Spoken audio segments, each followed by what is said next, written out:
ಬಂಧುಗಳಿಗೆ ಅಂತಾರಾಷ್ಟ್ರೀಯ ಕೃಷ್ಣ ಭಾವನಾಮೃತ ಸಂಘದ ಪರವಾಗಿ ಹಾರ್ದಿಕ ಸ್ವಾಗತವನ್ನು ನಡೆಸುತ್ತೇನೆ. ಸರಿಸುಮಾರು 20-21 ವರ್ಷಗಳಿಂದ ಮಂಗಳೂರಲ್ಲಿ ವಿಜೃಂಭಣೆಯಿಂದ ಜಗನ್ನಾಥ ರಥಯಾತ್ರೆ ಕಾರ್ಯಕ್ರಮ ನಡೆಕೊಂಡು ಬರ್ತಾ ಇದೆ. ಈ ವರ್ಷವೂ ಕೂಡ ಶ್ರೀಲ ಪ್ರಭುಪಾದ ಕೃಪೆಯಿಂದ, ನಮ್ಮ ಸಂಸ್ಥಾಪಕ ಆಚಾರ್ಯರ ಕೃಪೆಯಿಂದ ಈ ವರ್ಷವೂ ಕೂಡ ವಿಜೃಂಭಣೆಯಿಂದ ಆಚರಿಸಬೇಕು ಅಂತ ಹೇಳಿ ನಮ್ಮೆಲ್ಲ ಭಕ್ತರ ಒಂದು ವಿಶೇಷವಾದ ಒಂದು ಇಚ್ಛೆ. ಆದ್ದರಿಂದ ಹೆಚ್ಚಿನ ಸಂಖ್ಯೆಯಲ್ಲಿ ಮಂಗಳೂರಿನ ಎಲ್ಲ ಭಕ್ತವೃಂದದವರು ಈ ಕಾರ್ಯಕ್ರಮದಲ್ಲಿ ಭಾಗವಹಿಸಬೇಕು, ಜಗನ್ನಾಥನ ಕೃಪೆಗೆ ಪಾತ್ರರಾಗಬೇಕು ಅಂತ ಹೇಳಿ ನಮ್ಮ ಇಚ್ಛೆ. ಅದಲ್ಲದೆ ಶ್ರೀಲ ಪ್ರಭುಪಾದರು ನಮ್ಮ ಅಂತಾರಾಷ್ಟ್ರೀಯ ಕೃಷ್ಣ ಭಾವನಾಮೃತ ಸಂಘದ ಸಂಸ್ಥಾಪಕ ಆಚಾರ್ಯರು ಒಂದು 8 ವರ್ಷ ಬಾಲಕ ಇದ್ದಾಗಲೇ ಈ ರಥಯಾತ್ರೆಯನ್ನು ಪ್ರಾರಂಭ ಮಾಡಿದ್ರು. ಅವರು 70 ವರ್ಷ ಕಳೆದ ಮೇಲೆ ಇಡೀ ವಿಶ್ವದ ಎಲ್ಲ ಪ್ರಮುಖ ನಗರಗಳಲ್ಲಿ ಇಂತಹ ರಥಯಾತ್ರೆಯನ್ನ ಆಯೋಜಿಸಿದ್ದಾರೆ.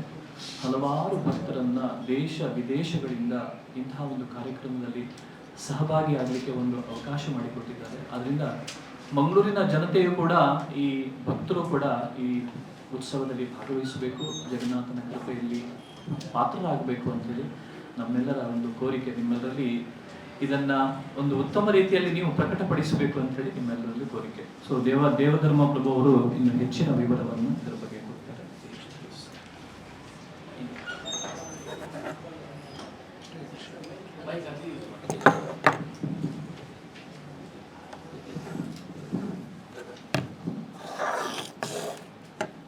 So our Shastras say Ratharudam Vamanam Drashtva Punarjanmana Vidyate.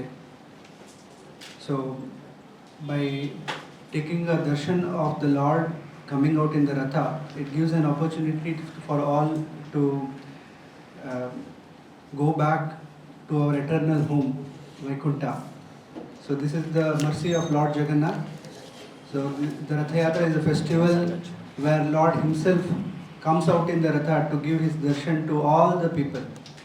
We are so busy nowadays that we cannot go sometimes to see the Lord, but Lord takes this opportunity to himself come, just like a loving parent.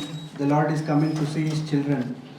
So this is a wonderful opportunity for all of us to take out some time to participate in this wonderful festival. So the festival is on 16th of July, the coming Thursday. The Rath Yatra will start at Lady Hill Circle at around 3 o'clock. And for 2 hours, the Ratha is going to be pulled by the loving devotees of the Lord all the way till the town hall. And once the Ratha reaches the town hall, there are going to be cultural programs and prasadam will be served for one and all. So we invite wholeheartedly all the people of Mangalore to take part in this wonderful festival. Hare Krishna.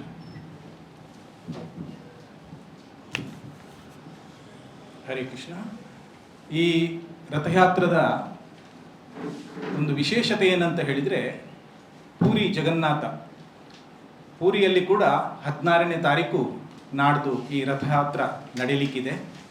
ಅದೇ ರೀತಿ ನಮ್ಮ ಮಂಗಳೂರಲ್ಲಿ ಕೂಡ ಈ ಜಗನ್ನಾಥನ ರಥಯಾತ್ರೆಯನ್ನು ನಾವು start ಮಾಡಲಿಕ್ಕೆ ಹೋಗ್ತಾ ಇದ್ದೇವೆ 16ನೇ ತಾರೀಕು.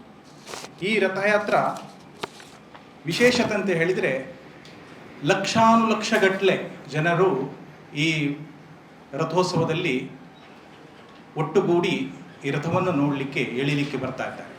ಹಾಗೆ ಪೂರಿಯಲ್ಲಿ ಲಕ್ಷಗಟ್ಟಲೆ ಜನರು ಬರ್ತಾ ಇದ್ದಾರೆ. ನಮ್ಮ ಮಂಗಳೂರಲ್ಲಿ ಕೂಡ ಯಾರಿಗೆ ಪೂರಿಗೆ ಹೋಗಿ ಆ ರಥವನ್ನು ನೋಡಲಿಕ್ಕೆ ಆಗುವುದಿಲ್ಲವೋ ಅಂಥವರಿಗೆ ನಾವು ಮಂಗಳೂರಲ್ಲಿ ರಥವನ್ನು ಎಳೆಯುವಂತಹ, ಆ ಹಗ್ಗವನ್ನು ಎಳೆಯುವಂತಹ ಅವಕಾಶವನ್ನು ನಾವು ಮಾಡಿಕೊಡ್ಲಿಕ್ಕಿದ್ದೇವೆ. ಆದ ಕಾರಣ ಮಂಗಳೂರಿನ ಎಲ್ಲ ಜನತೆಯವರಿಗೆ ನಮ್ಮ ಇಸ್ಕಾನ್ನ ಪರವಾಗಿ ಈ ರಥಯಾತ್ರೆಯಲ್ಲಿ ಪಾಲ್ಗೊಳ್ಳಬೇಕಂತೇಳಿ ಎಲ್ಲರಲ್ಲಿ ವಿನಂತಿ. ಹಾಗೆ ಇದರಿಂದ ಇಲ್ಲಿ ನಾವು ಭಗವಂತನಿಗೆ ನೈವೇದ್ಯವನ್ನು ಅರ್ಪಿಸಲಿಕ್ಕೆ ಇದ್ದೇವೆ.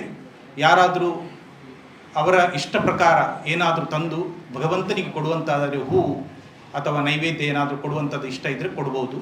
ಹಾಗೆ ನಾವು ಲೇಡಿ ಹಿಲ್ಲಿಂದ ಸ್ಟಾರ್ಟ್ ಮಾಡಿದಂತಹ ರಥ ಟೌನ್ ಹಾಲ್ವರೆಗೆ ಹೋಗುವಾಗ ರಸ್ತೆಯಲ್ಲಿ ಯಾರೆಲ್ಲ ಭಕ್ತರು ಬರ್ತಾರೆ ಅವರಿಗೆ ಕೂಡ ನಾವು ಅವಕಾಶ ಮಾಡಿಕೊಡ್ತೇವೆ ರಥವನ್ನು ಎಳಿಲಿಕ್ಕೆ.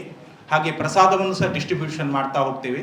ಹಾಗೆ ಅಲ್ಲಲ್ಲಿ ಆರತಿಯ ಕೂಡ ಅವಕಾಶವನ್ನು ನಾವು ಮಾಡಿಕೊಡ್ಲಿಕ್ಕಿದ್ದೇವೆ. ಆದ ಕಾರಣ ಎಲ್ಲ ಈ ಮಾಧ್ಯಮದ ಮುಖಾಂತರ ಈ ಒಂದು ರಥಯಾತ್ರೆಯನ್ನು ಎಲ್ಲರಿಗೆ ತಿಳಿಸಿ ಎಲ್ಲರೂ ಅದರಲ್ಲಿ ಪಾಲ್ಗೊಳ್ಳುವಂತೆ ಮಾಡಬೇಕಂತೇಳಿ ನಿಮ್ಮೆಲ್ಲರಲ್ಲಿ ವಿನಂತಿ. ಹರೇ ಕೃಷ್ಣ.